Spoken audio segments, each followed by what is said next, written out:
So guys, जैसा कि हमने पिछले एपिसोड में देखा कि आओ लाओ अब जियोयान को ट्रेन करने लग गए थे, जिससे उसकी लेवल बढ़ने लगी, मगर उसे और ज्यादा रॉ मटेरियल्स की जरूरत थी। इसीलिए स्पिरिचुअल एलिक्सिर को नीलाम करने के लिए याफे के पास आ गया था, जहां यान के डेढ़ ने ही 40,000 सिक्कों में वो एलिक्सिर खरीद लिया था। फिर अब हमें दिखाया जाता है कि जियोयान जब ऑक्शन से मिले हुए पैसों को लेकर घर आता है तो अपने पिता की बातें सुनता है, जिन्हें फर्स्ट और सेकंड एल्डर बता रहे होते हैं कि आज तुमने अपने बेटे की वजह से बहुत गलत फैसला लिया, क्योंकि पहले से ही हमारे पास बहुत कम पैसे हैं, जिससे हमारा जियो परिवार मुश्किलों का सामना कर रहा है। तो जान जियो कहते हैं कि मैं इन पैसों का भुगतान अपने पर्सनल टूल्स को बेचकर कर दूंगा, और वो बाहर आ जाते हैं। जियान डर जाता है, तभी याओ लाओ अपने अंगूठी में उन पैसों को छिपा लेता है ताकि जियोयान के डैड उन्हें ना देख सके। जान जियोयान के पास आते हैं और उसे कहते हैं कि मैं तुम्हारे लिए कुछ लाया हूँ।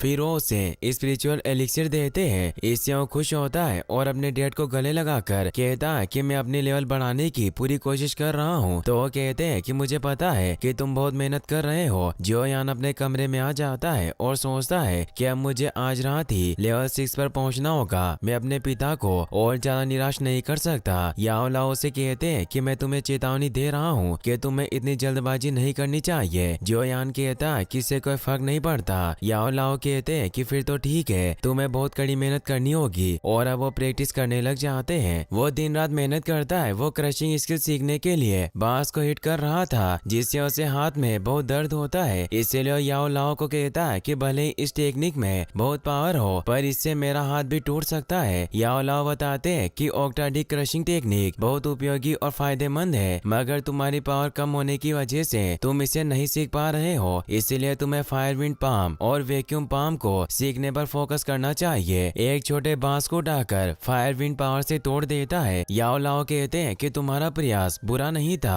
तुम बहुत जल्दी प्रोग्रेस कर रहे हो, क्योंकि वो 6ठे लेवल पर पहुंच चुका था। जियोयान मास्टर से कहता है कि मुझे लेवल 7 पर पहुंचने में कितना वक्त लगेगा। याओ लाओ से बताते हैं कि लेवल 7 तक पहुंचने के लिए तुम्हें डूची के लेवल को इंटरमीडिएट से एडवांस तक बढ़ाना होगा, और ये तुम्हारी बहुत सारी ऊर्जा को कंज्यूम करेगा। इसीलिए तुम्हें अपने दिमाग को शांत रखना होगा, और तुम अपने पिता की वजह से जितनी ज्यादा जल्दबाजी करोगे उतनी ज्यादा तुम्हारे फेल होने की संभावनाएं बढ़ेगी। इसीलिए मैं तुम्हें एक बार और चेतावनी देता हूँ कि जल्दबाजी बर्बादी की ओर ले जाती है। जियोयान उन्हें बताता है कि 2 महीनों में सेंस सेरेमनी होने वाली है, जहाँ हम सबकी लेवल को चेक किया जाएगा, और अगर मैं जब तक अपने स्तर को 7 तक नहीं पहुँचा पाया तो मैं अपने पिता और जूनियर से आंखें भी नहीं मिला पाऊंगा। तो याओ लाओ से बताते हैं कि तुम स्पीड एलिक्सिर की मदद से 2 महीनों में लेवल 7 को जल्दी से प्राप्त कर सकते हो। जियोयान कहता है कि 3 साल बाद मैं एक चमत्कार करूंगा और नालन को हरा दूंगा। फिर वो दोनों वापस से कल्टीवेशन करने के लिए चले जाते हैं। जियोयान ऐसे ही मेहनत करते रहता है, और एक रात जब जियोयान पानी में कल्टीवेशन कर रहा होता है, तब याओ लाओ कहते हैं कि अब वक्त आ गया है, और वो अपनी पावर को जियोयान की तरफ छोड़ते हैं, जिससे जियोयान की एनर्जी को महसूस कर पाता है, और अब वो उसे एलिक्सिर को भी पानी में मिला देते हैं, जिससे जियोयान की ताकत बढ़ जाती है और उसका लेवल भी बढ़ जाता है, जिससे वो खुश होता है। फिर अब हमें कुछ दिनों बाद का सीन दिखाया जाता है। जब जियोयान अपने कमरे में सो रहा होता है, तब जूना दौड़ते हुए उसके कमरे से बाहर आती है और उसे नींद से उठा देती है। वो उसे जल्दी से एरिना की तरफ लेकर जाने लगती है, क्योंकि आज सेंस सेरेमनी थी और ये एक तरह का ग्रेजुएशन समारोह था, जहाँ आज सभी स्टूडेंट की लेवल को चेक किया जाएगा, और जिनकी लेवल 7 से कम होगी उन्हें फेल कर दिया जाएगा। इसीलिए वो दोनों एरिना में पहुंच जाते हैं, जहां पहले जियो जूनियर को टेस्ट करने के लिए बुलाया जाता है। वो जब अपनी लेवल को चेक करती है तो उसकी लेवल 9 होती है, यानी कि वो एक्सपर्ट डूची मास्टर बन गई थी। अब जियोयान की बारी आती है और वो भी लेवल चेक करने के लिए आगे बढ़ता है, मगर सभी उसका मजाक बनाने लगते हैं। तुम्हारी लेवल तो अब 2 पर ही रह गई होगी। मगर जियोयान जब उस स्तंभ पर अपनी लेवल चेक करता है तो उसकी लेवल 7 आती है। इससे सभी हैरान रह जाते हैं। जान जियो भी अपने बेटे के लिए बहुत खुश होते हैं, क्योंकि उसने काफी अच्छी प्रोग्रेस की थी। इसीलिए सभी जान जियो को बधाई देते हैं। जियोनिंग सोचता है कि भले ही तुम स्तर 7 पर पहुंच गए हो, पर अभी भी तुम मुझसे एक स्तर पीछे हो, इसीलिए तुम मेरे साथ कॉम्पीट कैसे करोगे। वही हमें जिया लीबी को दिखाया जाता है। यहाँ वो अपने डैड को इस बारे में बताता है कि जियोयान की लेवल वापस से बढ़ रही है। तो जिया लीबी कहते हैं कि क्रो सिटी में 1 महीने बाद ओपनिंग सेरेमनी होने वाली है, जान परिवार भी आ सकते हैं। इसीलिए हम वहाँ जाएंगे और पता लगाएंगे कि जियोयान अल्केमिस्ट की मदद ले रहा है या नहीं। याओ को भी उनका आइडिया अच्छा लगता है। फिर हमें 1 महीने बाद एरिना का सीन दिखाया जाता है जहाँ जिया लीबी भी सेरेमनी में पहुंच जाता है। फर्स्ट एल्डर सभी को बताता है कि आज जियो फैमिली एज की ओपनिंग सेरेमनी है, इसीलिए हम आज एक टेस्ट करेंगे। और वो सबसे पहले जियोयान को आगे बुलाते हैं और उसे कहते हैं कि अभी तुम लेवल 7 पर हो, इसीलिए पारिवारिक कानून के अनुसार तुम्हें अपनी पहली प्रतियोगिता स्वीकार करनी होगी और नोए डूची लेवल या उससे नीचे का कोई भी व्यक्ति तुम्हें चैलेंज कर सकता है। जियोनिंग बाहर निकल कर आता है और कहता है कि मैं जियोयान के साथ लड़ना चाहता हूँ, यह मेरा चचेरा भाई है। और वो जियोयान पर हमला करने लग जाता है। वो अपनी येलो इंटरमीडिएट लेवल टेक्निक और स्प्लिटिंग क्लो अटैक ट्रिक का यूज करता है। जियोयान उसके वार को रोकता है और ब्लैक ज्वान टेक्निक का यूज करके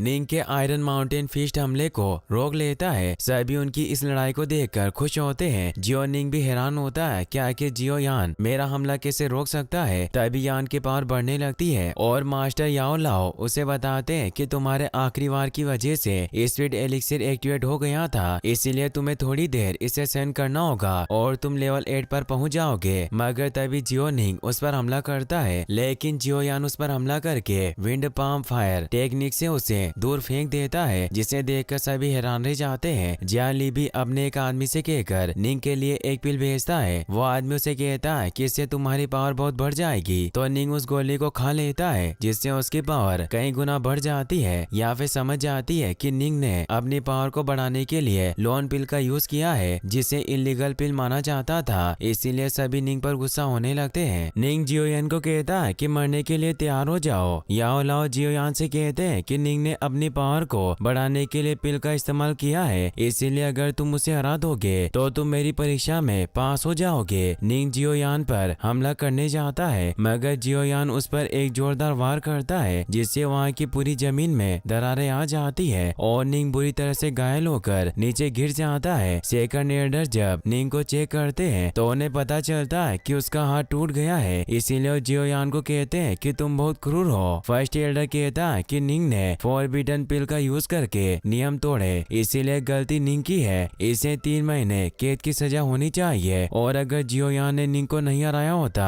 तो इसे कड़ी सजा दी जाती। और वो ऐलान करता है कि जियोयान विजेता है। जूनर और जान जियो इससे खुश होते हैं। जियोयान अपने मास्टर को कहता है कि हम जीत गए। तो याओ लाओ से कहते हैं कि ये सब निंग की वजह से हुआ, अगर वो तुम पर घातक हमला नहीं करता तो तुम इतनी जल्दी लेवल अप नहीं कर सकते थे। फिर हम देखते हैं कि जिया ली भी काफी परेशान होता है। वो अपने बेटे से कहता है कि अगर जियोयान ऐसे ही अपने लेवल को अप करता रहा तो हमारे लिए जियो परिवार को मिटाना नामुमकिन हो जाएगा और उल्टा हमारा जियाली परिवार ही नष्ट हो जाएगा। याओ ने कहता है कि मेरे पास एक आइडिया है और वो शियोशी नाम के आदमी को वहाँ बुलाता है, जो 2 लड़कियों के साथ वहाँ आता है। याओ अपने डेट को बताता है कि एक अल्केमिस्ट है और उसे अपने डेट से मिलवाता है। लियोशी उन्हें कहता है कि तुम्हें इतना ज्यादा विनर होने की कोई जरूरत नहीं है, मैं तुम्हारी जियो परिवार को मिटाने में मदद करूंगा। बस मेरी एक रिक्वेस्ट है कि तुम्हें मेरे काम के बदले मुझे लड़कियां लाकर देनी होगी। मगर जिया ली भी को लियोशी अच्छा नहीं लगता,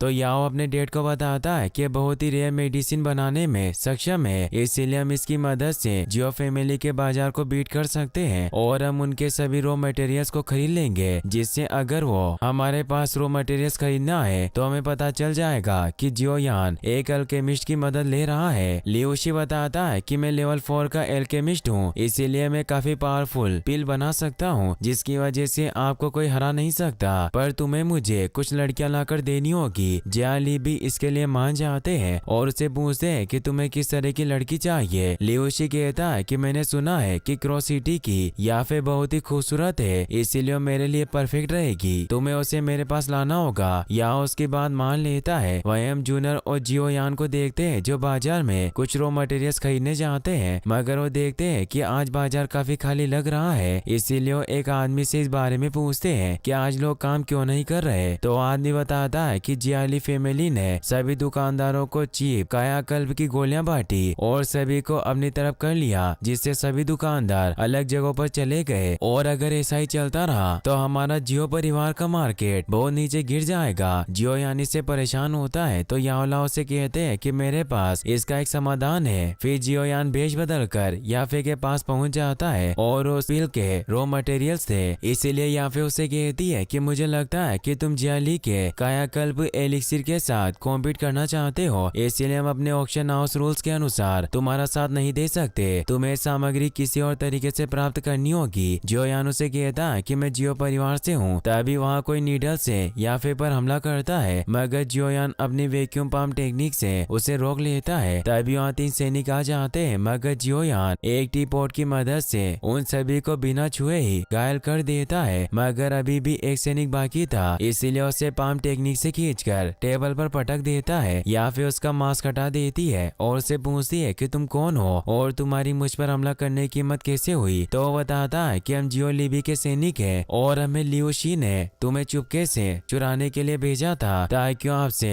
मनोरंजन कर सके। याफे को उस पर बहुत गुस्सा आता है और वो उसे चाटे मारकर वहाँ से भगा देती है। जियो लिबी की इस हरकत से उसे बहुत गुस्सा आता है और अब वो जियोयान से पूछती है कि तुम जियो परिवार की मदद क्यों करना चाहते हो। तो जियोयान कहता है कि उन्होंने पहले ही मुझ पर एक एहसान किया था जिसे मुझे चुकाना है। या फिर उसकी मदद करने के लिए तैयार हो जाती है, मगर वो एक शर्त रखती है कि मैं तुम्हारा चेहरा देखना चाहती हूँ। तो उसे अपना फेस दिखाता है। या फिर इससे हैरान होती है कि वो जियोयान है और उसे कहती है कि तुम हमेशा लोगों को आश्चर्यचकित करते हो। जियोयान कहता है कि मुझे इन बातों को सीक्रेट रखना है। वही हम जियालिबी को देखते हैं जो अपने बेटे को कहता है कि लियोशी की वजह से या फिर हमारे खिलाफ हो गई है। याओ ने कहता है कि आपको चिंता नहीं करनी चाहिए, ऑक्शन हाउस से हमें खबर मिली या फिर अभी भी हमें जरूरत के मटेरियल्स प्रोवाइड करेगी, लेकिन उसने उन मटेरियल्स की कीमत को 5 गुना बढ़ा दिया है। जियालिबी कहते हैं कि ये सब लियोशी की वजह से हुआ है, मगर या फिर अभी भी हमारे साथ के कनेक्शन को नहीं तोड़ना चाहती, इसीलिए हम बहुत भाग्यशाली है। तो याओ ने कहता है कि याफे ने हमें मटेरियल की कीमत चुकाने के लिए 2 दिन दिए हैं और हमारे पास अभी इतने पैसे नहीं है। जियालिबी कहता है कि अगर हम जियो परिवार को हराना चाहते हैं तो हमें 5 गुना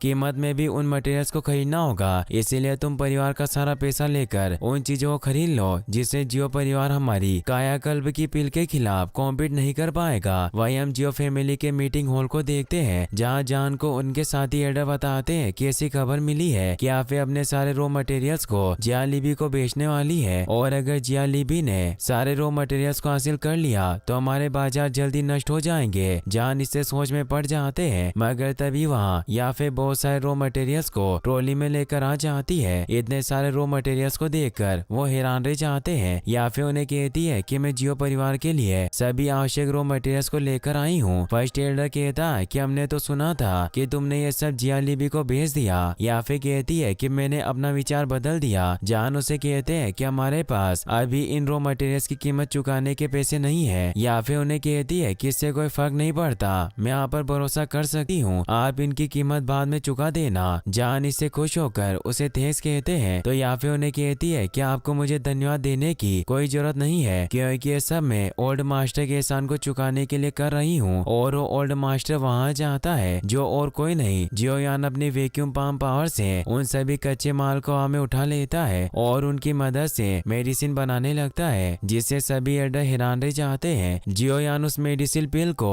सारी बोतलों में भर देता है जो एक ब्लड कोएगुलेंट पाउडर होता है। वो जान को बताता है कि मैंने इसका अध्ययन किया है, इसका प्रभाव कायाकल्प पाउडर से 10 गुना अधिक मजबूत है और अब ये सभी मेडिसिन आपकी है, मुझे इसके बदले में आपसे कुछ नहीं चाहिए। जान कहता है कि बहुत ही महान उपहार है, मैं इसे कैसे स्वीकार कर सकता हूँ। तो जियोयान कहता है कि आपका बेटा बहुत भाग्यशाली है और मैं उसे पसंद करता हूँ, इसीलिए सब मेरी तरफ से उसके लिए गिफ्ट है। जान जियोयान को बुलाने लगते हैं, मगर उन्हें रोककर कहता है कि वो अभी व्यस्त होगा, इसीलिए मैं अभी जा रहा हूँ और वहाँ से निकल जाता है। याफे भी वहाँ से निकल जाती है। जियोयान जब बाहर आता है तो बारिश होने लगती है। तभी वहाँ याफे छाता लेकर आ जाती है और वो जियोयान को कहती है कि तुम्हें सावधान रहना होगा, क्योंकि जियाली का परिवार तुम्हें चोट पहुँचाने की पूरी कोशिश करेगा। जियोयान कहता है कि जब तक तुम मेरे साथ हो मुझे किसी बात का डर नहीं है। तभी याओ लाओ कहता है कि मैं भी तुम्हारे साथ हूँ। इससे वो दोनों हंसने लगते हैं और यहीं पर ये एपिसोड एंड हो जाता है। गाइस, अगर आप इसका नेक्स्ट पार्ट भी जल्दी देखना चाहते हैं तो इस वीडियो को लाइक करने के साथ साथ चैनल को सब्सक्राइब जरूर कर लें। Thanks for watching.